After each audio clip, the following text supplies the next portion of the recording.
42 साल कबल गल्ला मंडी शोरकोट का शुरू होने वाला मंसूबा मुकम्मल हो गया है, जिसका इफ्तिताह एमपीए मियां मोहम्मद आसिफ काठिया ने किया। शोरकोट से आबद हुसैन भट्टी की रिपोर्ट। शोरकोट में 42 साल कबल गल्ला मंडी का शुरू होने वाला मंसूबा बिलाखिर पीटीआई के दौरे हुकूमत में मुकम्मल हुआ। इफ्तिताह एमपीए मियां आसिफ काठिया ने किया। इस मौका पर चेयरमैन मार्केट कमेटी मियां अल्ताफ हुसैन काठिया, सेक्रेटरी मार्केट कमेटी अमला और शहरी मौजूद थे।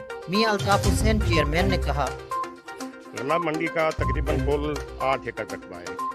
इसके 53 प्लाट हैं, जिसमें से तकरीबन 52 जो है ना उनको फाइलें दी जा चुकी हैं। जो बाकी देते हैं वो जिनकी फाइलें बनी हुई हैं वो उनको देंगे।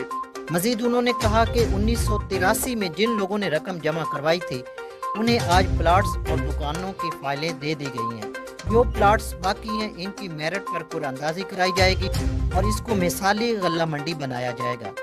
कैमरामैन मोहम्मद तैयब के साथ आबिद हुसैन, सिटी न्यूज़ शोरकोट। अब खबर